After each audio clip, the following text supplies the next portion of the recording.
বাংলা সাহিত্যের আধুনিক যুগ প্রথম পর্ব। বাংলা সাহিত্যের আধুনিক যুগের প্রথম পর্ব শুরু হয় 1801 থেকে 1947। তাহলে এখানে ক বিভাগ part 1 brief question and answer.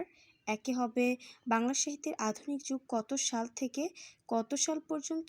তাহলে বাংলা সাহিত্যের আধুনিক যুগ 1801 খ্রিস্টাব্দ থেকে বর্তমান পর্যন্ত। 1801 খ্রিস্টাব্দ থেকে বর্তমান পর্যন্ত বাংলা সাহিত্যের প্রথম যুগ। বাংলা সাহিত্যের আধুনিক যুগ কাদের অবদানের ফসল? বাঙালি ও অবাঙালি অসংখ্য ক্ষণজন্মা লেখকের মনন ও মেধার ফসল। আধুনিক যুগের প্রধান দুটি বৈশিষ্ট্য কী কী? আধুনিক যুগের প্রধান দুটি বৈশিষ্ট্য হলো মানবতা ও ব্যক্তি স্বতন্ত্রবোধ। দ্বিজেন্দ্রলাল রায়ের একটি ঐতিহাসিক নাটকের নাম লিখো। দ্বিজেন্দ্রলাল রায়ের একটি ঐতিহাসিক নাটকের নাম শাহজাহান নাটক।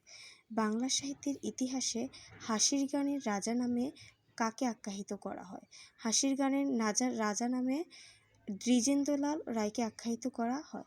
প্রহসন কাকে বলে? সমাজের অসঙ্গতিকে ব্যঙ্গ বিদ্রূপ তথা হাস্যরসের মাধ্যমে ফুটিয়ে তোলাই প্রহসন। সমাজের অসঙ্গতিকে ব্যঙ্গ বিদ্রূপ তথা হাস্যরসের মাধ্যমে ফুটিয়ে তোলাই প্রহসন। বাংলা ব্যাকরণের প্রথম লেখককে? বাংলা ব্যাকরণের প্রথম লেখক এন.বি. হ্যালহেড।